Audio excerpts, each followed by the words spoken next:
Hey everyone, it's Peter Kurt from Rock Daydream Nation, and I've got John Clauser back to the channel. How are you, my mate? Doing good, my mate. I feel like it's been a while. Probably Or is it just has, my but imagination? yeah, no, it's been a little bit. No, good to have you back on the channel, and we are doing another rock postcard. So John has assigned me another album from the 80s, and this is Hurricane, which with the album Take What You Want, which is what they call an EP, extra long Mhm. player, 6 tracks, three on each side. This album came out in 1985, probably best known for being Kelly Hansen on lead vocals. Kelly's very well known for fronting the Lou Gramm Les Foreigner. And there's a few siblings in this band. You've got Robert Sarzo, brother Rudy, Tony Cavazzo, who's the brother of Carlos. And on drums, you've got Jay Shellen. So, yep, there's the folks on the back of the album cover. So, this band actually formed, it was actually Kevin DeBrau from Quiet Riot introduced the two siblings, planted the seed, and bared some fruit into this band, Hurricane. So from 1985. So before I do a bit of a deep dive and tell you what I think, maybe John, you want to take over and tell us about your first impressions of the album or your sort of encounters with this band. Right. Well, I've never gotten to see the band in concert, so that was off the table. But I'm pretty certain as a teenager, when I saw this album cover, I had to have it. I'm sure that was the reason I got it. It's very Sports Illustrated, isn't it? Just a little bit. But I'll tell you what, every time, maybe when I listen to this album, even today, it always takes me back to when I got this, which was probably in 1980, probably the summer of 1986, fall of 86, somewhere in that neighborhood. I just remember there's so many memories that this album brings back just from the people I was associating with. So it was just it was just another album of what was coming out at the time, but it didn't seem to bother this teenager. I loved it. So, and it stuck. So many of the songs stuck with me over the years. Yeah, and 1985 was an interesting year. There was a lot of bands that were either on their sophomore album, transitional album. 1985 was also when thrash metal was starting to bubble up and become a major force in hard rock heavy metal. But just to give you a bit of a flavor of some established acts or up and coming acts in the hair metal LA scene, Dokken under Lock and Key, Mhm. Wasp, The Last Command, which was their second album, Rat Invasion of Their Privacy, another sophomore album, Motley Crue Theatre of Pain, and the good old reliable Dio with Sacred Heart. So that just gives you a little bit of a taste of what was happening in the rock world whilst this album or this extra player, this EP, dropped. So first time listener, played it a few times. So the first track off this album is Take Me in Your Arms. So the lyrics start off, I took a long way home. I've been a long time gone, tired of being here alone at the end. So yeah, a little bit not bubbly, not positive, but a little bit of darkness. But it's very much, you can sort of sense it's got that trademark 80s hair metal sound. It's got the harmony gang vocals. But what is a little bit different is that the vocals are quadruple tracked. It's sort of like a choir gang vocals. It's very, very big sounding on the vocal side. And I guess at the end of the day, Kelly has a very good set of pipes. Sometimes he reminds me of Ray Gillen from Badlands, just sometimes. He's really got a great rock voice. You know, you need somebody have a little bit of cut through in this sort of genre of rock. So, yeah, this song, it just basically it's the gang vocals, it's the quadruple tracking that really takes it for me. The guitar work of Sarzo is fine. I wouldn't say that, I would say, oh, he's like a George Lynch or a Warren DeMartini. No. He's competent, does the job, but to me, this track, it's all about the vocals, and it's a good opening banger Mhm. for an EP. John, just throwing it back to you, any idea why they did the EP and not did an album? I mean, an EP was usually people put out EPs as a little bit of a taster. Do you think the record company was just putting a feeler out and saying, boom, let's see how this goes? Yeah, I mean that's certainly a possibility. I mean, keep in mind it was put out on Enigma Records, so not a big label. It was pretty small. Yep, there you go. So I think the other band that was really big on that label at the time was Stryper. They were just starting off with like Soldiers Under Command, and then eventually To Hell with the Devil would come out. So, but still, Enigma was also kind of a subsidiary with Metal Blade, which then I think got under the Capitol subsidiary for a little while. So yeah, maybe it was just trying to just get their feet wet and say, okay, let's see what happens. Yeah. Kevin Beamish was the producer for this, so he was on a pretty familiar album earlier in the 80s. He had something to do with this little album called High Infidelity. So, he had a little something. So he had a pretty good producer behind him. So, but anyway, that's my thought. Maybe they just wanted to throw that taste out and see what happens, see Yeah, what sticks. absolutely. And EPs in Australia, they used to chart at the singles charts. I'm not sure how in America how they were certified, whether this was regarded as an album and would have been in the Billboard top 200 or whatnot. I don't think it charted actually this I don't album. think it did. I don't think it did Yeah, either. but yeah, it'd be interesting to see would have been classified as an album in America or would have been as a single. All right, the girls are out tonight. So this is a nice track. It's a bit raw. It's a bit grungy. Again, you got the Ray Gillen voice Mhm. because I always think he's kind of the benchmark of those operatic, high register type of singers in the 80s. I'm going to go a little bit funny here, but the lead drum pattern for this song reminded me of Footloose. Just have a listen to it, just before it gets into the main chorus of the song, but it just had this drum pattern that reminded me of the song Footloose. The voice is the vocal point of the band. So again, I keep on coming back. It's Kelly Hansen that is kind of the most valuable player, and he's got massive cut through. Then we go to track 3, Take What You Want. To me, this is the best song on the album.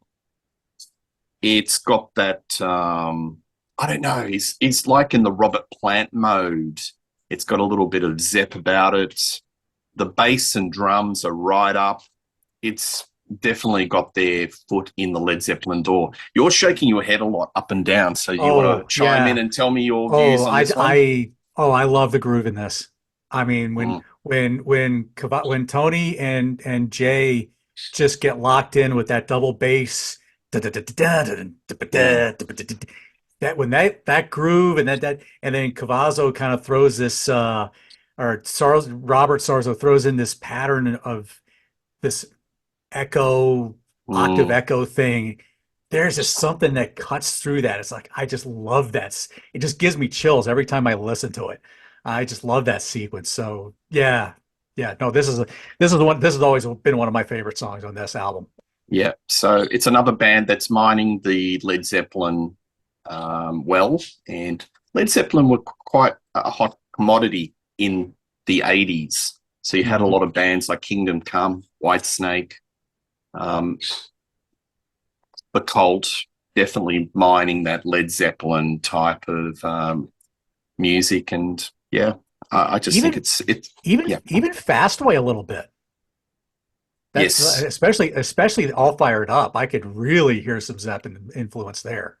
yeah, yeah. So I think, I mean, short of I mean, record companies were thinking, short of not getting the Led Zeppelin back together again or a new reconstituted version of Led Zeppelin, let's just, get some bands that sound like them. Great White, that's another one too. Yeah. Yeah. Great White's a So, good example. absolutely, Jack White just sounds like Robert Plant.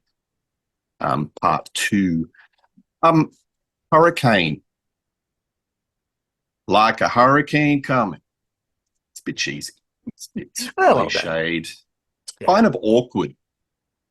The video doesn't help. A lot of Yeah. It's been a while. long hair, wind blown, scaffolding, steaming guitar solo. Nice fretboard runs, but instantly forgettable. You just at the end of the song, you just don't really remember it. So interesting. I mean, I assume with the video, this was the chosen single. I wouldn't have chosen this. I would have Take What You Want. Is that your recollection that this was the single? I had forgotten that they did a video from this album. I completely blanked on that one. So yeah, I think I would have gone with Take What You Want or Take Me in Your Arms. I think before I would have picked Hurricane, although I still like Hurricane. I like the song. I like the musically, it's a great song. But yeah, lyrically, it's really there's nothing to write home about. But yeah, a little bit of cliche. So they got out the hair metal handbook, opened it up, and just picked through a couple of lines here and there. They played on their band name. I mean, let's face it, they played on their band name because they do it again on their next album. So it's the same thing. Yeah, absolutely. It's Only Heaven. Now, I've listened to this a couple of times. This is a really odd song. It's got a slow build up, but it's got layers of melody behind the riff. And some of the guitar effects make it sound almost like there's a mellotron. It's haunting. There's a lot of melancholy, but yeah, the guitar effect, it's kind of got this really weird ethereal type feel about it. So I guess they're trying to musically put a bit of an image of heaven. You're up in the celestial, but this really strange guitar sound, almost mellotron. I don't know. Do you get that vibe from this song? It's just a little bit, out there. I always loved the guitar work in this song. I loved all the almost heavenly sounding sounds it was creating. It really gave the right atmosphere for the song. Yeah. So yeah, I think that's what I loved about it. It's okay. So maybe at 6 minutes 36 seconds, it's a little long, but I think they needed that epic feel, that epic slow power ballad kind of thing to show them the kind of depth that they had. So yeah. Good. I think it's my second favorite song on the album. So behind absolutely. Take What You Want, I think this is a fine song, and it's definitely just a little bit outside the boundaries of a normal hair metal hard rock album. And sonically it's interesting. So yeah, definitely worth investigating. Last song, Hot and Heavy, cheesy. Turn up your radio. I'll tell you where to go. I'll tell you where to go. Needles, albums in. That's it. I don't want it. Yep. It's a bit cliched. And it's not written by the band either. I did notice that. That was written by somebody else. So, outside writers. Anyway, so there you go. You've got a 6-track, and 4 out of 6 ain't bad. 2 a little bit cheesy, but maybe you can just tell the viewers post this album where to Hurricane go, in your opinion, and are there any albums that you recommend and any songs that they should zero in on the playlist?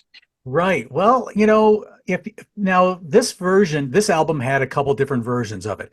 You could buy a cassette version, which has a short little 2.5-minute guitar thing that's got all kinds of crazy effects going on. It's just like a classical acoustic Latin piece kind of thing. And it's just called La Luna. So that was on the cassette. Now, CD and digital versions had 3 extra tracks as well. all from their first full-length album here, which is called Over the Edge. This was probably their most commercially accepted album. This one did really well. They had the songs on Over the Edge that was on that album, or that was on the Take What You Want CD version. A remixed version of I think the first single, which was called "I'm On to You," and then there was an instrumental version song of a song called "Baby Snakes." Again, all found on this album. Now, good album in its own right. I think it's almost as strong as Take What You Want. Some of the misfires, though, I will say, is they do a cover of "I'm 18." I think it's a little unnecessary. I didn't think it's okay. It's not the best version of "I'm 18." It's a little different. They play with the Hurricane title with a song called "Messing with a Hurricane," which is I kind of like it. It's good. "Spark in My Heart's actually a pretty good song. "We Are Strong" is also another good song. So this is like I said, commercially this was probably their best one. That one did the best. Robert Sarzo would then leave. Doug Aldrich would come in, and the album was called "Slave to the Thrill." You can get a couple of different album covers out there, one with the nude woman and one without. It's been a little while since I've listened to that album. I remember it being pretty good, but it didn't make my playlist that much. They broke up because then Aldrich would leave. Kelly Hansen and Jay Shellen would kind of start working with Unruly Child, which would also be a vehicle for the Marcy Free, formerly Mark Free from King Cobra, the singer from King Cobra. So, and then they would kind of bounce around. Kelly would go into Foreigner about 2005. Jay Shellen eventually would wind up with Yes. Tony and Robert kind of bounced around in little bits. You didn't really hear a whole lot out of them. There was another Hurricane album with just Kelly and Jay and two other members called Liquid Fury. I can honestly say I've never heard it. I've never owned it, so I don't know what that sounds like. Recently, they put out this album called Reconnected, again with a really kind of risque, weird cover here. Yeah. It has Robert Sarzo and Tony Cavazzo on it. It does not have Jay Shellen or Kelly Hansen. I'm trying to remember who was the singer and guitar and drummer here. Mike Hansen, I think, is the drummer here, and I can't read the drummer or the singer's name. We'll look that okay. up, and I'll put that up on a script. Yeah. I've only listened to about half of this album, and let's just say I was disconnected from it. Yeah, not so good. It didn't do a whole lot for me. So I'm bigger. I'm much more the fan of this because it not only because of the songs, but again, it just takes me back to those times when I would listen to those songs, and I just think of the people I was friends with, and the memories of some of these people that I knew from back then, and it just really brings a special time in my life. It's got a nostalgia element, it really which does. Is always good. It takes you back to a place that you remember, and fun times. Does. Yeah. Just a little bit of interest before we go into the next phase is that I actually picked this up. It's been reissued, so this is not a second-hand one, folks. So it's actually been reissued, original analog. So interesting. Okay. And I don't remember this band in the day in Australia. I thought it'd be fun if we do a little bit of a rock reaction video. We'll give it a crack. So this is Hurricane by Hurricane. So there you go. You've got the scaffolding. Because every hair metal band needed a scaffold. And you got those concert lights. You wake up in the morning and you wanna know which way that you need to go. You got to fight for the way you want. You got the industrial fans going, John. Air blowing everywhere. For good advice. Every time it seems to put you on ice. Just remember he's the one who put you here. You're like a hurricane.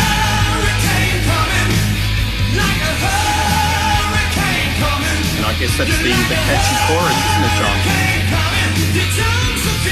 Very much. When's the last time you've seen this clip, John? Honestly, I don't know if I ever saw this video, to be truthful. So this is the first time viewing. A lot of tracking shots between the scaffolding and the band, isn't it? That was a bit of a cliche of 80s hair metal videos. Camera's always moving. It's got the old Tommy Lee spin the sticks.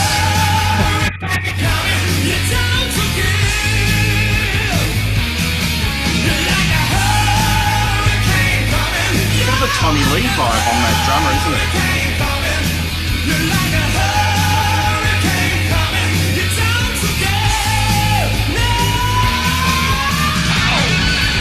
Here we go, guitar solo. Not a bad guitar solo, putting out all these tricks.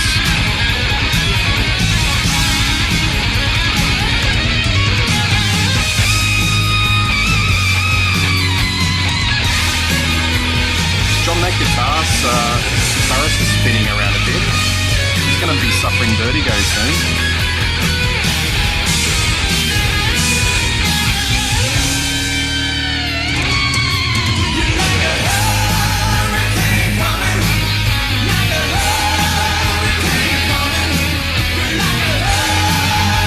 So what are your thoughts on this video so far, John?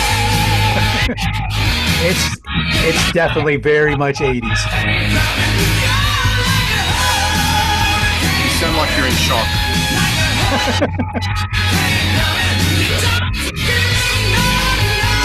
Oh, here we go. Oh, the scaffolding is breaking. Bit of a work occupational health safety issue here.